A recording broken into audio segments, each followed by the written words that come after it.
Hi guys, and welcome to the next tea video from ModaliTea Club. And this time we're talking about the second month's tea that we're going to be drinking together. And I've got with me today a very special guest. Introduce yourself, young man. I am Seth, and I'm the oldest son of Daddy's. Yes, that's right, Paddy. Yeah. So it's my great pleasure to have Seth with me in our tea video today. Let's look at the camera. And I've got Seth with me today because, Seth, do you like tea? Yeah.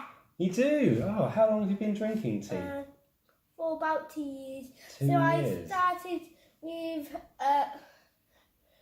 it with sugar, and then I moved on to it having with a teeny bit of honey, and then I'm now drinking it normally. Normally, fantastic. Would you like to press and hold to infuse our first tea?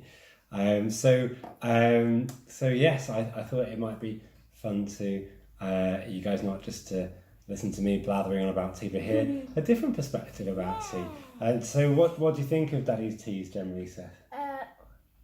Yummy. Yummy, fantastic. And so we're going to be drinking a very different tea today. So if you remember, last month we had a black tea from China called Dian Hong, or Yunnan Black, and I hope you guys enjoyed it. I heard lots of really good reviews, and I really loved all your pictures of your different tea brewing vessels, from a mauve teacup, that was a good one from Midge, thanks Midge, to all kinds of crazy tea making devices. And I'm really excited to show you, this is my new tea making brewing thing from Mayleaf Tea House, and I think I sent a message about this. This is from this masterful tea shop in Camden, which didn't just win best tea shop, but best shop in London in Time Out magazine last year. So people love Mayleaf Tea House. It's a bit of a pilgrimage whenever I'm down in London. I pop over to Camden, so if you're in the area, please check them out. But you can also buy this online for about 16 quid, and it's a really great way to brew tea. So do you know anything about Oolong tea, Seth? It's a Chinese tea.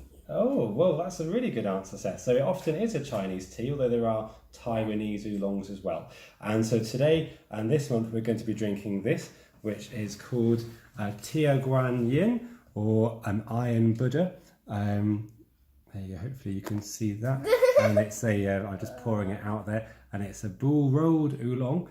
So it's quite, how would you describe the colour of this tea, Seth, the tea leaves? Well, I would describe it as quite a mossy colour. A mossy colour, yeah, there are some kind of dark mossy bits. And then also some lighter green bits in it there as well, aren't there? And as you can see, the tea comes out almost this kind of luminescent, pale green colour. So it's obviously quite different to a black tea. And if you remember, in the previous tea video, I talked about the difference between green tea, oolong tea, and black tea being all about the oxidation levels. So with the green tea, as soon as the pickers bring it back from the fields, the plantations, or the trees, then they want to cook it as quickly as possible in order to kill the enzymes. It's called the kill green process, because you don't want the enzymes to kind of turn it into that kind of browner, those colours that you'd see on a leaf that's fallen from the trees in the autumn. You want to maintain that green colour, but also the associated flavours. Whereas a black tea, you're doing the opposite. You want to try and oxidize it as much as possible, twist, curl, rip, do whatever you need to really get those enzymes cooking. Whereas then an oolong tea is anything in the middle, and so there could be anything. It could be like 15-20% oxidized, all the way up to 70-80% oxidized, and there's lots of different things you could do. You could roll it into balls. I used to worry this was done by Chinese children, but I can reassure you it's all done with big machines. Or you can have a strip rolled oolong. So I've got a couple to show you here. So this is this is actually a kind of green tea.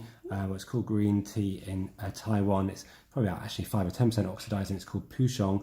It's a really fabulous tea that you can get from Canton Tea Company.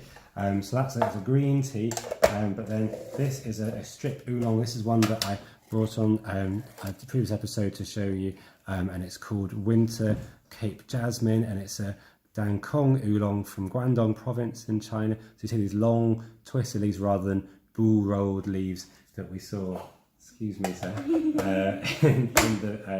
with what we're drinking today. And this is a different oolong tea. This is something called Oriental Beauty or Eastern Beauty, which is unusual. It's actually a summer-picked tea from Taiwan, and it's actually bitten by bugs, and then the bugs force the tea leaves to release a chemical which actually adds to the flavour of the tea. So that's quite an unusual oolong. So there's all kinds of things you can roast oolongs, but this one isn't. So we're going to be drinking then this tea, and then we're going to brew a second steeping and talk about kind of the different parameters that you brew this to. So here you go, Seth. Your expertly brewed tea has been plunged by yourself.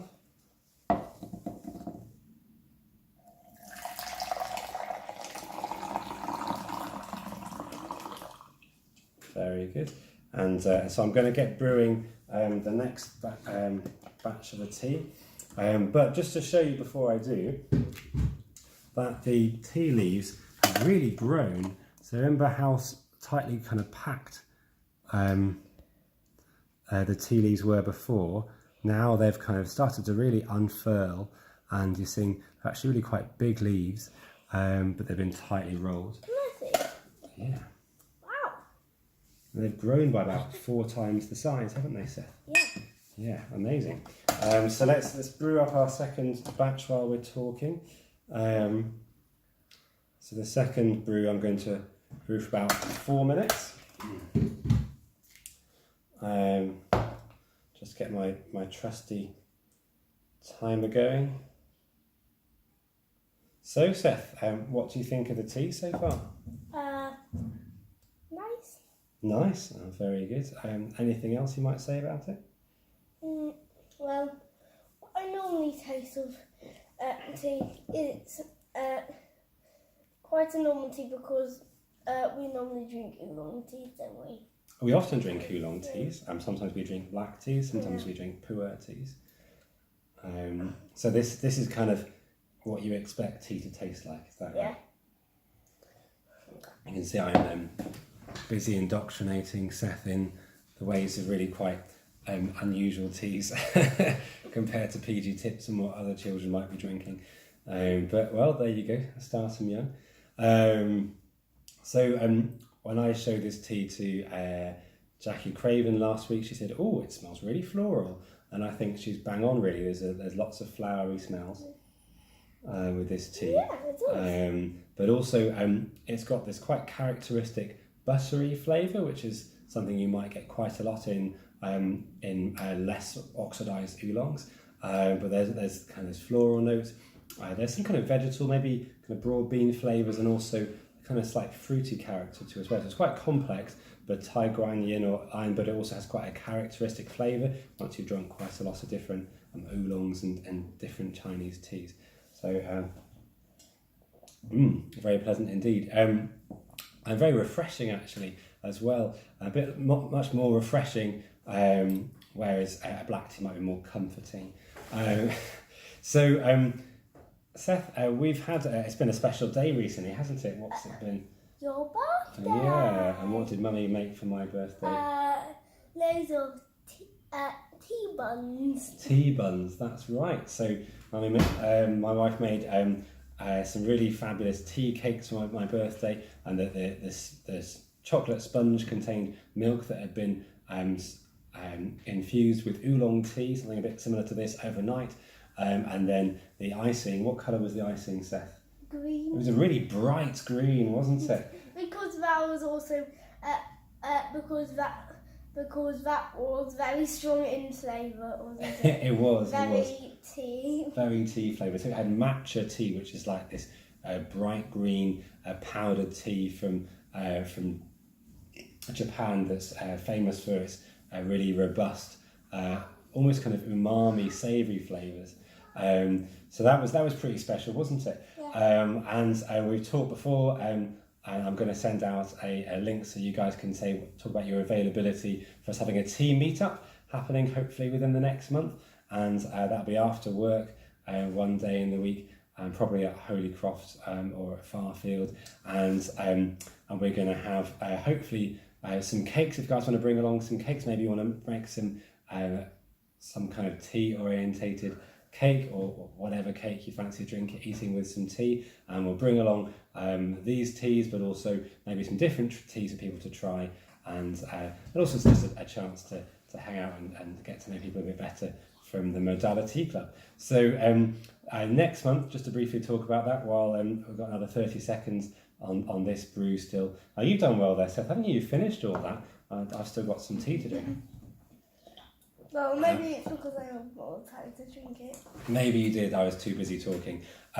So next month after this Oolong tea, we're going to go back to do another black tea, and go across to the Indian subcontinent and drink an Assam tea, and hopefully also a Ceylon tea from Sri Lanka. And you can see the differences. Those are the two main kinds of tea you get in most of your English breakfast tea. So it's quite nice to compare and contrast those to each other, and compared to the Yunnan black that you had last month.